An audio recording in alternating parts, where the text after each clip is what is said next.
dibayarkan kepada hotel. Terus ada pajak restoran.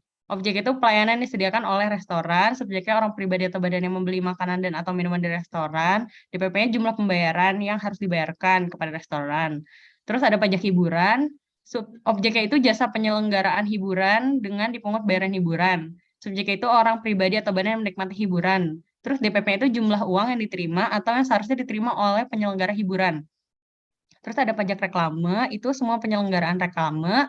Terus subjeknya itu eh, orang pribadi atau badan yang menggunakan reklame tersebut, DPP itu nilai sewa reklamenya. Terus pajak penerangan jalan itu objeknya penggunaan tenaga listrik baik yang dihasilkan sendiri maupun yang diperoleh dari sumber lain. Subjeknya OP atau badan yang dapat menggunakan tenaga listrik. Terus DPP-nya itu nilai jual tenaga listrik.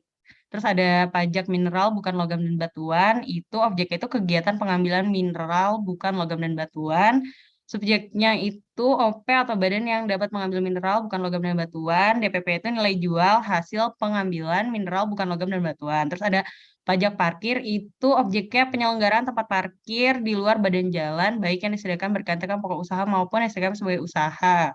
Terus subjeknya itu orang pribadi atau badan yang melakukan parkir kendaraan. DPP itu jumlah pembayaran yang seharusnya diterima oleh eh, usaha parkir tersebut. Terus ini ada pajak sarang burung walet, itu objeknya pengambilan dan atau pengusahaan sarang burung walet. Subjek itu orang pribadi atau badan yang melakukan pengambilan dan atau mengusahakan sarang burung walet. DPP itu nilai jual sarang burung walet. Terus ada pajak air tanah. Objeknya pengambilan dan atau pemanfaatan air tanah, subjeknya OP atau badan yang melakukan pengambilan dan atau pemanfaatan air tanah, DPP nilai perolehan air tanah tersebut. Terus ada BPHTB, itu objeknya perolehan hak atas tanah dan bangunan, subjeknya OP atau badan yang memperoleh hak atas tanah dan bangunan tersebut, lalu DPP-nya itu nilai perolehan objek pajak. Terus ada PBB 2 atau PBB Perkotaan Pedesaan, itu bumi dan bangunan yang dimiliki, dikuasai, dan atau dimanfaatkan oleh OP atau badan. Subjeknya itu OP atau badan yang secara nyata mempunyai suatu hak atau bumi dan atau memiliki, menguasai, dan atau memperoleh manfaat atas bangunan tersebut. DPP itu ada NJOP-nya. Terus ini ada tarifnya untuk pajak hotel, pajak restoran itu 10%, pajak hiburan 70%, pajak reklame 25%, pajak penerangan jalan 10%, pajak mineral bukan logam dan batuannya 20%, pajak parkirnya 30%, pajak air tanah 20%, pajak sarang burung walet 10%, BPHTB itu 5%, dan PBB P2-nya itu 0,3%. Sekian untuk pembahasan nomor 1. Silahkan kalau ada yang punya pertanyaan.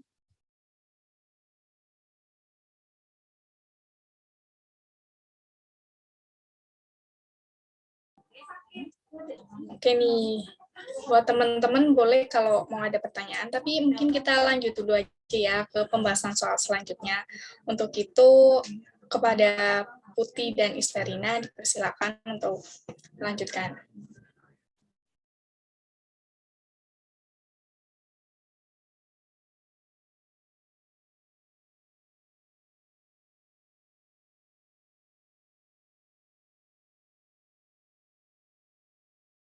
Udah kelihatan kan ya share screen-nya? Ya udah, Put. Oke. Boleh Isverina duluan? Baik, untuk nomor 2, sebelum dilakukan pemeriksaan, salah satu langkah awal otoritas pemeriksaan pajak dilakukan pendekatan penelitian, baik bersifat strategis, bisnis wajib pajak, transaksi wajib pajak, sampai cabang di dalam negeri ataupun di luar negeri jika ada, serta para pemegang saham. Menurut para ahli, menyatakan dalam penelitian hukum normatif digunakan beberapa pendekatan, yaitu yang pertama, pendekatan perundang-undangan atau state approach. Pendekatan perundang-undangan adalah merupakan penelitian yang mengutamakan bahan hukum yang berupa peraturan perundang-undangan. Statute approach biasanya digunakan untuk penelitian peraturan yang dalam penormaannya masih terdapat kekurangan atau malah menyebutkan praktek penyimpangan baik dalam tatanan teknis atau dalam pelaksanaannya di lapangan.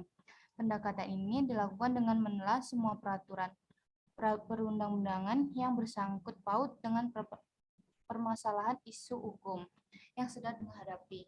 Pendekatan ini misalnya dilakukan dengan mempelajari konsistensi, atau kesesuaian antara Undang-Undang Dasar dengan undang-undang atau dengan undang-undang yang satu dengan undang-undang yang lainnya. Yang kedua, pendekatan konseptual, yaitu jenis pendekatan dalam penilaian hukum yang memberikan sudut pandang analisa penyelesaian permasalahan. Dalam penelitian hukum dilihat dari aspek konsep-konsep hukum yang melatar belakangi atau bahkan dapat dilihat dari nilai-nilainya yang terkandung dalam penormaannya. Sebuah peraturan kaitannya dengan konsep-konsep yang digunakan. Sebagian besar jenis pendekatan ini dipakai untuk memahami konsep-konsep yang berkaitan dengan penormaan dalam suatu perundang-undangan. Apakah telah sesuai dengan yang terkandung dalam konsep-konsep hukum yang mendasarinya. Pendekatan ini beranjak dari pandangan dan doktrin-doktrin yang berkembang di dalam ilmu hukum. Pendekatan ini juga menjadi penting sebab pemahaman terhadap pandangan atau doktrin yang berkembang dalam ilmu hukum dapat menjadi pijakan untuk membangun argumentasi hukum ketika menyelesaikan isu hukum yang dihadapi.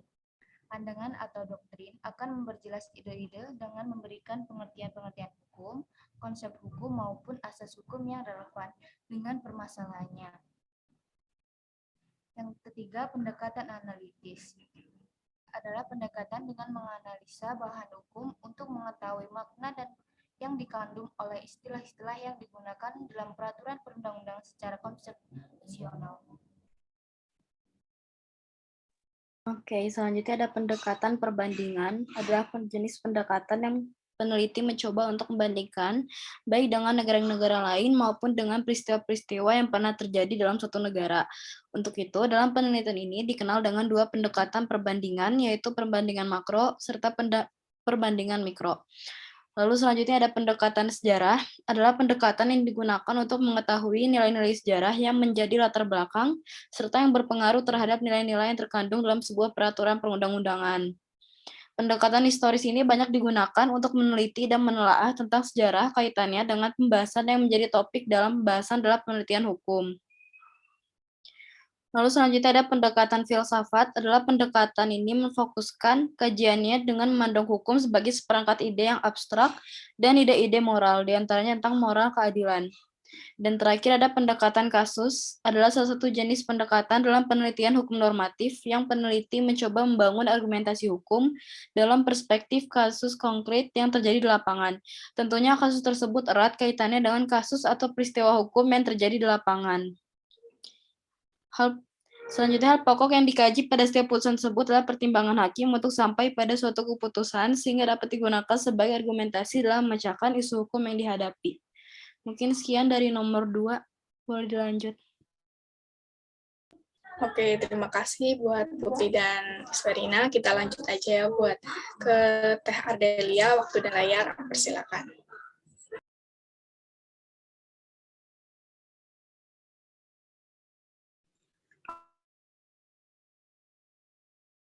Oke, sebentar ya. Teh.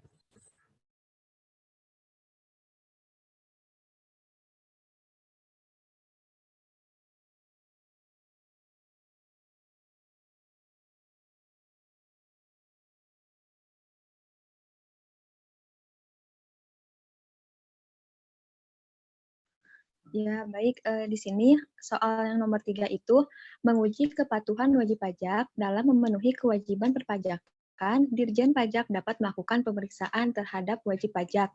Pelaksanaan pemeriksaan dilakukan dalam rangka menjalankan fungsi pengawasan terhadap wajib pajak yang bertujuan wajib pajak jelaskan didasarkan peraturan pajak yang berlaku. Nah, ini untuk tata cara pemeriksaan sendiri itu diatur pada PMK nomor 17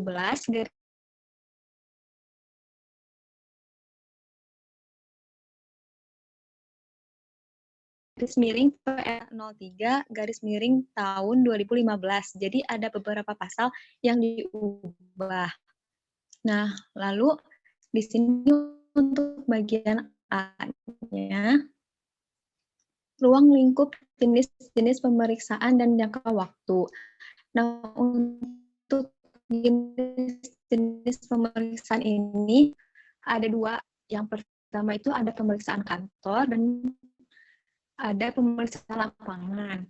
Untuk pemeriksaan kantor itu biasanya dilakukan di kantor Direktorat Jenderal Angkan. Untuk pemeriksaan lapangan itu dilakukan di usaha WP dan atau pemeriksa pajak. Nah, untuk jangka waktu pemeriksaannya sendiri itu, kalau pemeriksaan kantor selama 4 bulan plus 2 bulan. Sedangkan untuk jangka waktu pemeriksaan lapangan itu selama 6 bulan plus 2 bulan. Nah, 2 bulannya ini apa? 2 bulannya ini dari penerbitan surat pemberitahuan hasil pemeriksaan sampai penerbitan laporan hasil pemeriksaan. Jadi pemeriksaannya itu dilakuin cuma 4 bulan sama 6 bulan. Lalu bisa di next.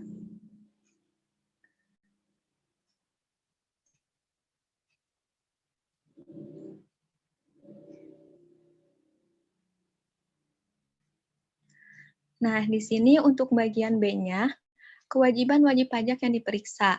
Nah, kewajiban wajib pajak pada pemeriksaan kantor itu yang pertama, memenuhi panggilan. Yang kedua, memperlihatkan dan meminjamkan dokumen buku dan catatan. Lalu yang ketiga, memberi bantuan kelancaran pemeriksaan. Lalu menyampaikan tanggapan secara tertulis, lalu menyampaikan KKP, kertas kerja pemeriksaan yang telah dibuat oleh akuntan publik. Dan yang terakhir, memberikan keterangan lisan atau tulisan yang diperlukan. Nah, lalu kewajiban wajib pajak untuk pemeriksaan lapangan yang pertama, memperlihatkan, lalu yang kedua, memberi kesempatan pemeriksa untuk mengakses atau mengunduh data elektronik. Yang ketiga, memberi kesempatan pemeriksa untuk juga digunakan sebagai tempat menyimpan buku, catatan, dokumen, uang, dan barang. Dan biasanya ini, tempatnya itu biasanya disegel gitu, biar gak ada yang masuk kalau misalkan mau dilakuin pemeriksaan. Nah, lalu selanjutnya memberi bantuan guna kelancaran pemeriksaan, terus menyampaikan tanggapan secara tertulis atas SPHP, surat pemberitahuan hasil pemeriksaan, dan yang terakhir, memberi keterangan lisan atau tulisan yang diperlukan. Bisa di next.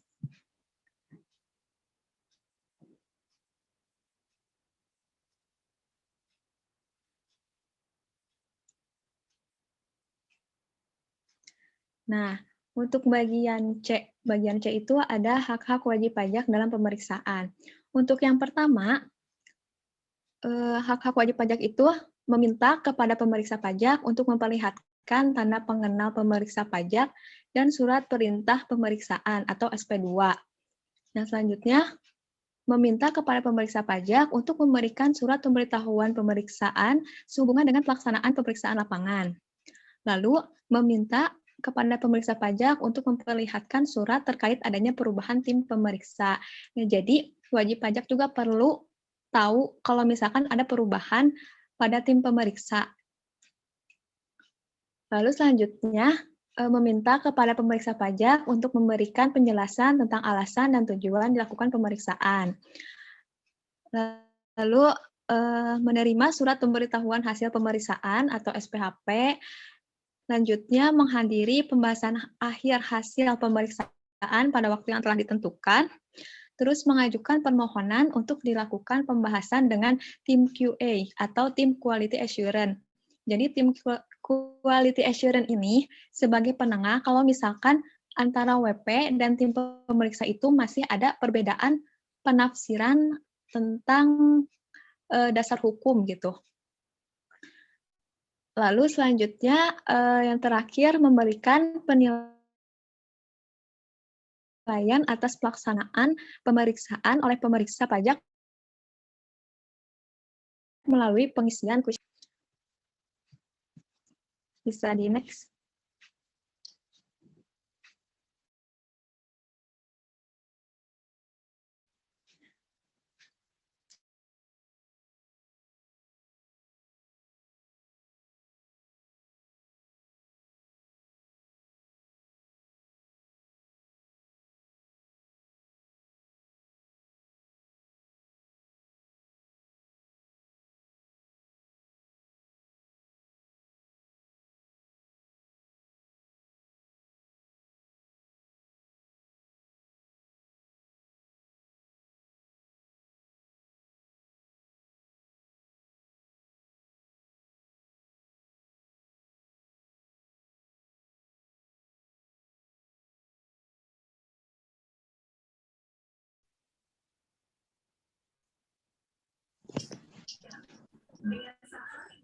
Halo Teh Mohon maaf tadi Adelia.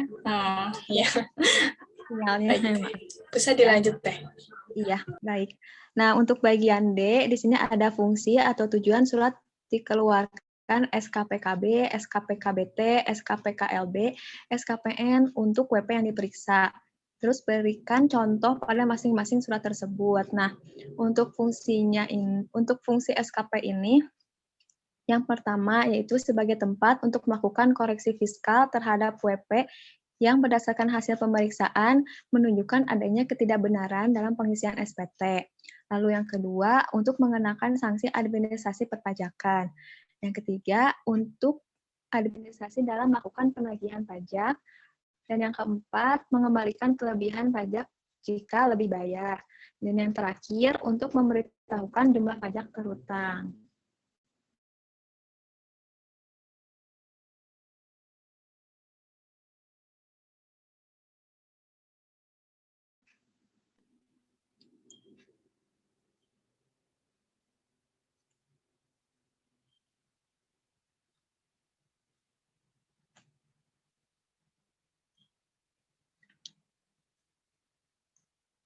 Nah, di sini aku ngambil satu contoh yang SKPKBT. Jadi di sini PTA itu udah ditetapin kalau misalkan dia tuh kurang bayar. Nah, terus PTA itu melaporkan bahwa menurut perhitungannya itu dia tuh lebih bayar.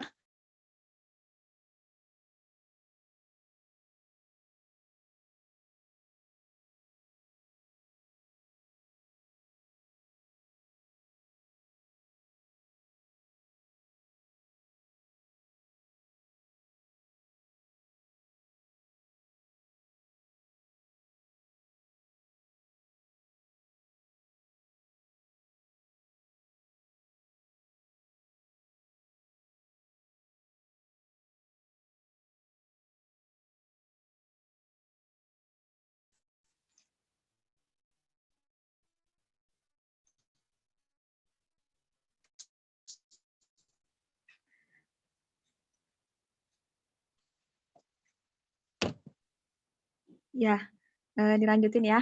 Jadi PTA itu udah ditetapin kalau misalkan dia tuh kurang bayar, lalu dia tuh ngelaporin kalau misalkan menurut perhitungannya itu lebih bayar, tapi pas diperiksa itu ternyata kelebihannya itu nggak ada, dan ditemuin data baru yang menyebabkan kurang bayarnya itu bertambah. Nah, terus jadinya dikeluarin SKPKBT, yaitu surat ketetapan pajak kurang bayar tambahan dari hasil pemeriksaan tersebut. Nah, untuk SKP ini diatur pada Undang-Undang KUP, teman-teman bisa dilihat aja.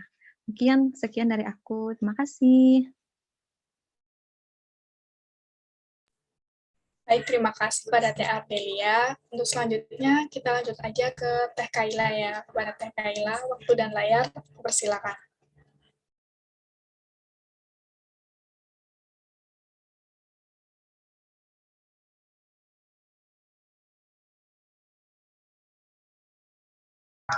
Aku izin share screen ya. Sebelumnya teman-teman suara aku kedengeran nggak? Dengeran Teh.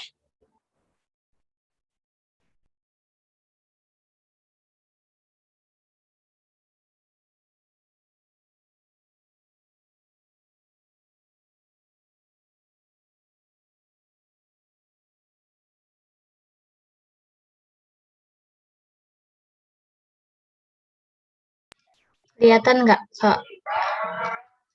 Bikin. Udah kelihatan Teh. Oke. Sebentar ya. Baik Teh.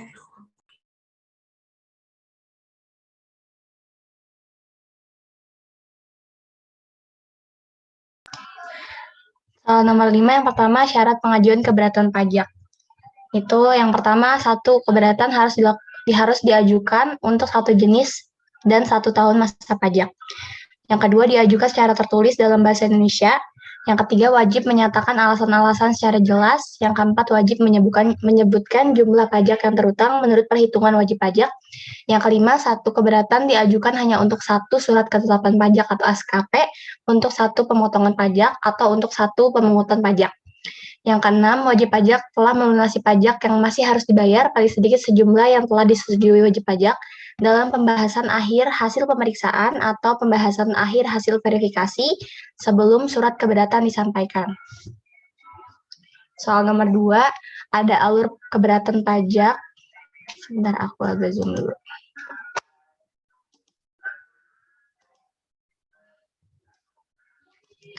Ini ada verifikasi pemeriksaan oleh Ditjen Pajak. Yang pertama, meminjam buku, catatan, data, dan informasi dalam bentuk hard copy atau soft copy pada wajib pajak terkait dengan materi yang disengketakan. Yang kedua, meminta wajib pajak untuk memberikan keterangan terkait dengan materi yang disengketakan. Yang ketiga, meminta keterangan atau bukti terkait dengan materi yang disengketakan kepada pihak ketiga yang mempunyai hubungan dengan wajib pajak. Selanjutnya, meninjau tempat wajib pajak termasuk tempat lain yang diperlukan. Selanjutnya, melakukan pembahasan dan klarifikasi atas hal-hal yang diperlukan dengan memanggil wajib pajak, yaitu surat panggilan dikirimkan paling lama 10 hari kerja sebelum tanggal pembahasan dan klarifikasi atas sengketa perpajakan. Lalu yang kedua, pembahasan dan klarifikasi dituangkan dalam berita acara, pembahasan dan klarifikasi sengketa perpajakan. Selanjutnya, melakukan pemeriksaan untuk tujuan lain dalam rangka keberatan untuk mendapatkan data atau informasi yang objektif. Nah, selain itu, wajib pajak juga harus memenuhi peminjaman dan atau permintaan paling lama 15 hari kerja setelah tanggal surat permintaan peminjaman dan atau surat permintaan keterangan dikirim. Apabila sampai dengan jangka waktu 15 hari kerja setelah tanggal surat permintaan peminjaman dan atau surat permintaan keterangan dikirim berakhir, wajib pajak tidak meminjamkan sebagian atau seluruh buku, catatan, data, dan informasi, dan atau tidak memberikan keterangan yang diminta, Dirjen Pajak menyampaikan surat permintaan peminjaman yang kedua atau surat permintaan keterangan yang kedua. Lalu yang terakhir, wajib pajak harus memenuhi peminjaman dan atau permintaan yang kedua paling lama 10 hari kerja setelah tanggal surat peminjaman dan atau permintaan yang kedua dikirim. Soal yang ketiga, ini ada jangka waktu penyelesaian keberatan pajak. Keberatan harus diajukan dalam jangka waktu 3 bulan sejak tanggal SKP atau sejak tanggal diberlakukan pemotongan atau pemungutan, kecuali wajib pajak dapat menunjukkan jangka waktu tersebut tidak dapat dipenuhi karena di luar kekuasaannya. Yang kedua, surat keberatan yang diantar langsung ke kantor pelayanan pajak, maka jangka waktu 3 bulan itu dihitung sejak tanggal SKP atau sejak dilakukan pemotongan atau pemungutan oleh pihak ketiga sampai saat keberatan diterima oleh kantor pelayanan pajak. Yang ketiga, surat keberatan yang dikirim melalui pos harus dengan pos tercatat, maka jangka waktu 3 bulan dihitung sejak tanggal SKP atau sejak dilakukan pemotongan atau pemungutan oleh pihak ketiga sampai dengan tanggal bukti pengiriman melalui kantor pos dan giro. Nah, jika lewat dari 3 bulan, surat keberatan ini tidak dianggap karena tidak memenuhi syarat formal. Tetapi juga memperbolehkan jangka waktu lebih dari 3 bulan jika dalam keadaan di luar kekuasaannya. Nah, ini biasanya yang sering dimanfaatkan oleh wajib pajak, teman-teman. Pengajuan keberatan tidak menunda kewajiban membayar pajak dan pelaksanaan penagihan pajak. Dan yang terakhir ada pencabutan pengajuan keberatan pajak.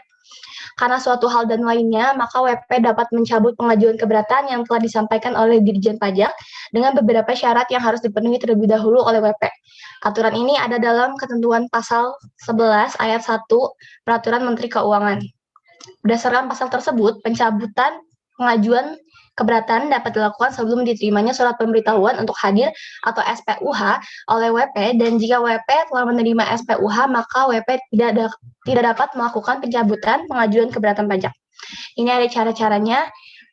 Yang pertama, WP harus mengajukan permohonan pencabutan pengajuan keberatan secara tertulis dalam bahasa Indonesia yang disertai dengan alasan pencabutan dengan format sesuai contoh dalam lampiran 3 PMK 9/2013, STDD PMK 202/2015. Yang kedua, ada surat permohonan ditandatangani oleh wajib pajak. Dalam hal surat permohonan tersebut itu harus ditandatangani oleh bukan WP, serta surat tersebut harus dilampiri dengan surat kuasa khusus yang dimaksud dalam pasal 32 ayat 3 UU KUP. Yang ketiga, surat permohonan harus disampaikan kepada kantor pelayanan pajak atau KPP tempat wajib pajak terdaftar dengan tebusan kepada DJP dan kepada Kanwil DJP yang merupakan atasan kepala KPP tempat WP terdaftar. Namun perlu diketahui juga bahwa terdapat resiko hukum yang muncul akibat pencabutan permohonan keberatan yang diajukan oleh wajib pajak sebagai berikut. Yang pertama, WP tidak dapat mengajukan permohonan pengurangan atau pembatalan surat ketetapan pajak yang tidak benar yang dimaksud dalam pasal 36 ayat 1 huruf B UU KUP. Yang kedua, khusus untuk pencabutan pengajuan atas keberatan yang terkait dengan masa pajak, bagian tahun pajak atau tahun pajak 2008 dan sesudahnya, pajak yang masih harus dibayar dalam SKPKB dan SKPKBT yang tidak disetujui dalam pembahasan akhir hasil pemeriksaan menjadi utang pajak sejak tanggal penerbitan SKP. Sekian penyampaiannya, semoga dapat bermanfaat. Wassalamualaikum warahmatullahi wabarakatuh. Assalamualaikum warahmatullahi wabarakatuh. Terima kasih kepada Teh Kaila. Untuk selanjutnya, aku persilakan kepada Teh Rania, waktu dan layar. Persilakan. Aku kedengeran nggak ya? Ada ya? Kedengeran, Teh. Oke.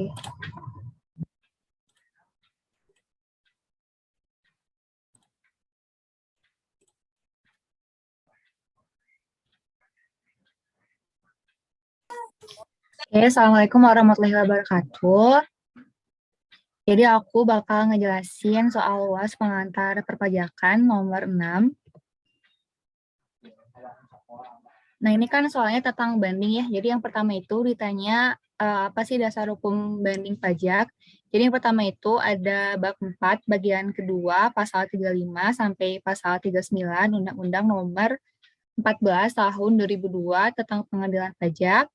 Lalu ada pasal 27 Undang-Undang nomor 28 tahun 2007 tentang ketentuan umum dan tata cara perpajakan.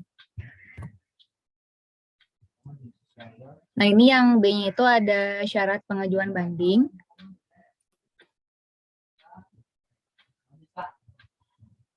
Nah, ini yang pertama, banding diajukan dengan surat banding dalam bahasa Indonesia kepada pengadilan pajak dengan disertai alasan-alasan yang jelas dan dicantumkan tanggal diterima surat keputusan yang dibanding. Banding diajukan dalam jangka waktu 3 bulan sejak tanggal diterima keputusan yang dibanding. Jangka waktu sebagaimana yang dimaksud dalam ayat 2 tidak mengikat apabila jangka waktu dimaksud tidak dapat dipenuhi karena keadaan di luar kekuasaan pemohon banding. Terhadap suatu keputusan diajukan satu surat banding, pada surat banding dilampirkan salinan keputusan yang dibanding. Yang keenam, banding hanya dapat diajukan apabila besarnya itu jumlah pajak yang terutang dimaksud telah dibayar sebesar 50% dengan melampirkan SSP atau surat setoran pajak atau pemindah bukuan. Yang ketujuh, dalam hal permohonan banding ditolak atau dikabulkan sebagian, wajib pajak dikenai sanksi administrasi berupa denda sebesar 100% dari jumlah pajak berdasarkan putusan banding dikurangi dengan pembayaran pajak yang telah dibayar sebelum mengajukan keberatan atau pasal 27 ayat 5D Undang-Undang KUP. Nah, ini yang C itu ada pihak yang mengajukan banding. Jadi dalam pasal 37 Undang-Undang nomor 14 tahun 2002, pengadilan pajak yang dapat mengajukan banding itu, banding dapat diajukan oleh wajib pajak, ahli warisnya, seorang pengurus atau kuasa hukumnya. Kedua, apabila selama proses banding, pemohon banding meninggal dunia, banding dapat dilanjutkan oleh ahli warisnya, kuasa hukum dari ahli warisnya, atau pengampunnya dalam hal pemohon banding pailit. Ketiga, apabila selama proses banding, pemohon banding melakukan penggabungan, peleburan, pemecahan, atau pemekaran usaha, atau likuidasi, permohonan dimaksud dapat dilanjutkan oleh pihak yang menerima pertanggungjawaban karena penggabungan, peleburan, pemecahan, atau pemekaran usaha, atau likuidasi dimaksud. Nah, ini yang D-nya itu ada hak pemohon banding pajak. Yang pertama, pemohon banding dapat melengkapi surat bandingnya untuk memenuhi ketentuan yang berlaku sepanjang masih dalam jangka waktu 3 bulan sejak diterima keputusan yang dibanding. Sepanjang masih dalam jangka waktu 3 bulan sejak diterima keputusan yang dibanding, pemohon banding dapat memasukkan surat bantahan dalam jangka waktu 30 hari sejak tanggal diterima salinan surat uraian banding. Yang ketiga, dapat hadir dalam persidangan guna memberikan keterangan lisan atau bukti-bukti yang diperlukan sepanjang memberitahukan kepada Ketua Pengadilan Pajak secara tertulis dapat hadir dalam sidang pembacaan putusan. Yang kelima, dapat didampingi atau diwakili oleh kuasa hukum yang telah terdaftar atau mendapat izin kuasa hukum dari Ketua Pengadilan Pajak. Yang keenam, dapat